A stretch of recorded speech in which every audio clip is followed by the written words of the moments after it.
আমার প্রিয় দর্শকগণ সবাইকে স্বাগত জানাই আকাশবাণী চ্যানেলে। আশা করি আপনারা সবাই খুব ভালো আছেন। অনেক দিন পর নতুন একটা রেসিপি নিয়ে আপনাদের কাছে এসেছি। আজকের রেসিপির নাম ডিমের বড়ার কারি। রেসিপিটি স্টার্ট করার আগে আমাদের চ্যানেলটাকে টুক করে সাবস্ক্রাইব করে দিন। চলুন শুরু করা যাক। প্রথমে আমরা এখানে আদা রসুন লঙ্কার পেস্ট করে রেখেছি আর 7খানা ডিম নিয়েছি।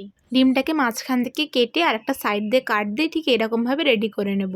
তারপর আমরা এখানে আলু সিদ্ধ করে রেখেছি 4-5টার মতন। তার মধ্যে আমরা পেঁয়াজ কুচি, লঙ্কা কুচি আর রসুন কুচি দিয়ে ভালো করে মাখিয়ে নিচ্ছি। এরপর আমরা 1 চামচ মতন লবণ আর অল্প বেসন দিয়ে আরেকবার মাখিয়ে নেব। এতে একটা টাইট ভাবটা হবে। আলু ভালো করে মাখানো হয়ে গেলে তার মাঝখানে ডিমটা দিয়ে আমরা ভালো করে কভার করে এরকম ঠিক চ্যাপটা করে নেব। তারপর আমরা থালায় কর্নফ্লাওয়ার দিয়ে রেখেছি আর ওপরে আমরা এই ডিম আলু দিয়ে যে মিশ্রণটা আমরা বানিয়েছি সেটা এক এক করে রেডি করে পরপর রেখে দিচ্ছি।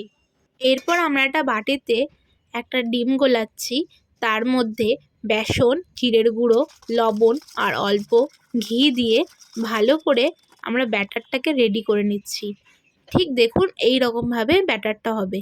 তার মধ্যে আমরা ডিম আর আলুতে বানানো মিশ্রণটাকে বেসনের মধ্যে এপিট ওপিট করে ডুবিয়ে গরম গরম তেলের মধ্যে লাল লাল করে ভেজে একটা থালায় তুলে নিচ্ছি। এরপর আমরা ওই তেলের মধ্যে গোটা জিরে দিয়ে কিছুক্ষণ নেড়ে হলুদ, লাল, সবুজ ক্যাপসিকাম আর পেঁয়াজ কুচি দিয়ে নাড়াচাড়া করতে থাকবো।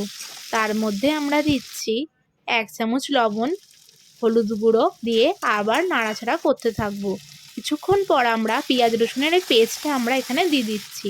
তারপর আমরা একটা টমেটোকে ফেলে দিয়েছি। 1 মিনিট মতন ভালো করে নাড়াচাড়া করে এর মধ্যে আমরা লঙ্কার গুঁড়ো আর জিরের গুঁড়ো দিয়ে ভালো করে মশলাটা কষিয়ে নেব। মশলাটা কষানো হয়ে গেলে আমরা এর মধ্যে জল অ্যাড করছি। এরপর ঝোলটা ফুটে উঠলে তার মধ্যে আমরা লবণ দিচ্ছি 1 চামচ আর 1 চামচ চিনি। সুন্দর একটা কালার হওয়ার জন্যই আমরা এখানে চিনি দিয়েছি। তারপর কিছুক্ষণ ফুটে গেলে আমরা আমাদের বড়াগুলো এক এক করে এখানে দিয়ে দেব। 2 মিনিট মতন ভালোভাবে ফুটিয়ে নিয়ে পরিবেশন করুন ডিমের চপের কারি। রেসিপিটি আশা করি আপনাদের ভালো লেগেছে। একবার অবশ্যই রান্নাটা ট্রাই করে দেখবেন। রেসিপিটি ভালো লাগলে আমাদের চ্যানেলকে সাবস্ক্রাইব করে বেল আইকনটা প্রেস করে দেবেন, যাতে আপনারা নতুন নতুন ভিডিও দেখতে পান আমাদের চ্যানেল থেকে।